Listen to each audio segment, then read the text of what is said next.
Hello students, good morning. Class 7th Hindi second व्याकरण 3rd chapter 2nd lecture. बेटा आपको अभी संकर शब्द आपने पढ़ा फर्स्ट लेक्चर में। अब चलिए व्यवहारिक प्रकार के आधार पर शब्द के भेदों के बारे में पढ़िए। तो व्याकरण के अनुसार प्रयोग के आधार पर शब्द दो प्रकार के होते हैं। एक होते हैं बेटा विकारी शब्द और दूसरे होते हैं अविकारी शब्द। अब विकारी शब्द क्या होते हैं? जिन शब्दों के रूप में लिंग, वचन, कारक, पुरुष और काल आदि के कारण विकार आ जाता है, विकार में परिवर्तन आ जाता है, तो उन्हें हम विकारी शब्द कहते हैं। जैसे काला, काली, काले आदि। ठीक है, ये इसके उदाहरण है। अब विकारी शब्दों के 4 भेद होते हैं। इसके अंतर्गत आते हैं बेटा संज्ञा, सर्वनाम, विशेषण और क्रिया। अब संज्ञा क्या होता है? जैसे आप लोग का नाम है, लड़का, लड़के, लड़की, ये सब क्या है? ये संज्ञा है। सर्वनाम क्या होता है? मैं, मेरा, हम, हमारा, वो, उसका, ये सब क्या है बेटा? सर्वनाम है।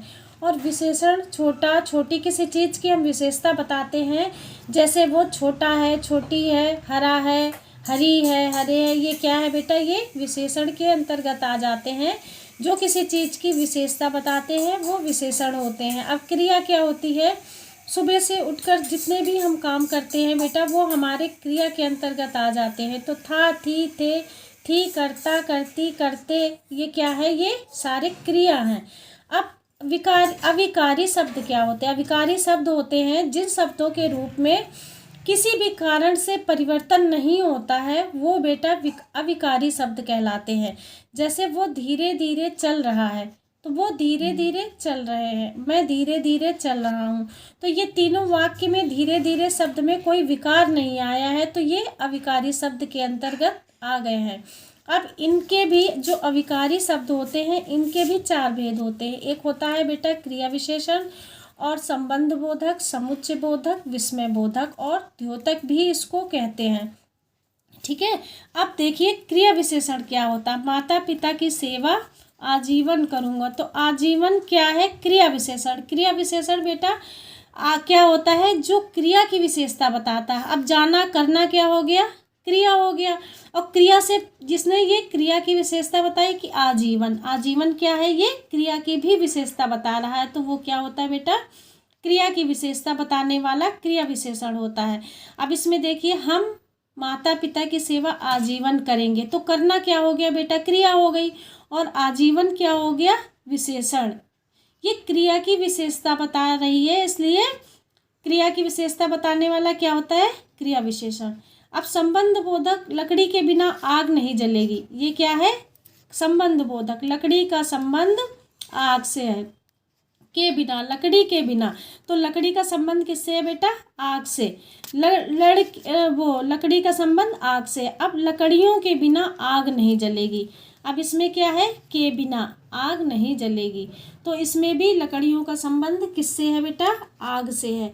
अब विस्मय बोधक क्या होता है? विस्मय बोधक होता है कोई चीज़ हम आश्चर्यचकित होकर कहते हैं बेटा, तो वो विस्मय बोधक हो जाता है। जैसे अरे विवेक आ गया, तो अरे क्या है? विस्मय बोधक। पता नहीं था, अचानक अरे विवेक आ गया। तो खुशी और आश्चर्यचकित होना ये क्या है? विस्मय बोधक के अंदर। वाह क्या बल्लेबाजी है, या हम प्रसन्न होते हैं, खुशी मनाते हैं, आश्चर्यचकित होते हैं, तो ये सब क्या है? किसी को शाबाशी देते हैं, तो ये हमारा विस्मय बोधक के अंतर्गत बेटा आ जाता है। तो वाह क्या बल्लेबाजी, तो वाह क्या है? ये विस्मय बोधक है। अगर हम इन वाक्यों में आए आजीवन के बिना और अरे वाह, तो ये क्या है? ये सारे अविकारी शब्द के अंतर्गत आते हैं। और इसका रूप, लिंग, वचन, कारक आदि की दृष्टि से ये बदला नहीं। अब विकारी और अविकारी शब्दों और उनके भेदों के विषय में आप विस्तार से पढ़िए। अब अर्थ के आधार पर शब्द के भेद होते हैं बेटा। इसके अंतर्गत ये 6 भेद होते हैं।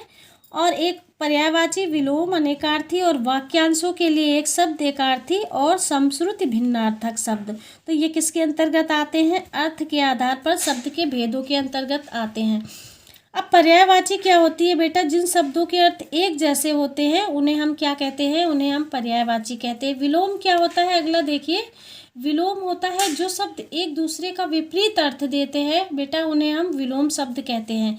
तो इसको विपरीतार्थक शब्द भी कहते हैं। विपरीतार्थक शब्द, विलोम शब्द एक ही बात हो जाती है। अब उन्नति का अवनति, उल्टा जिसको कहते हैं उपकार, अपकार, सुलभ, दुर्लभ, निंदा का प्रशंसा और स्तुति भी कहते हैं, कृतज्ञ का कृतज्ञ, हर्ष का विषाद। अब अनेकार्थी शब्द क्या होते हैं? जो एक शब्दों के अनेक अर्थ निकलते हैं तो वो क्या कहा जाता है? उसको अनेकार्थी शब्द कहते हैं बेटा। अब जैसे पूर्व, तो पूर्व क्या होती है? एक दिशा भी होती है और पूर्व में पहले भी होता है। काल क्या होता है? काल में मृत्यु भी होती है और समय भी होता है। तीर क्या होता है बेटा? एक किनारा होता है और जो बाण में लगाया जाता है उसको भी तीर कहते हैं। घट क्या होता है? घट मीन्स घड़ा होता है और घट मीन्स शरीर भी होता है। अब कर क्या होता है? कर मीन्स हाथ होता है और टैक्स जो कर लिया वसूला जाता है। कुल वंश और कुल मीन्स सब भी होता है। अब शब्द समूह के स्थान पर एक शब्द, देखिए शब्द समूह के स्थान पर एक शब्द का प्रयोग भाषा को सुंदर बनाता है। उपकार को न मानने वाला कृतज्ञ, जो सरलता से प्राप्त होता है उसको क्या कहते हैं बेटा? सुलभ। उपकार को न मानने वाला कृतज्ञ और जो गांव में रहता है उसको क्या कहते हैं? ग्रामीण। अब एकार्थी शब्द देखिए, एकार्थी शब्द क्या होता है? जिन शब्द का केवल एक अर्थ होता है उसको बेटा हम एकार्थी शब्द कहते हैं। जैसे पीड़ा, तो पीड़ा मीन्स क्या होता है? दर्द, तो इसका क्या हुआ? एक ही अर्थ निकला। ग्रह मीन्स घर, दुग्ध मीन्स दूध, तीव्र मीन्स तेज। नृत्य कहते हैं नाच, सूर्य सूरज, चंद्र का चांद, और हृदय कहते हैं दिल को।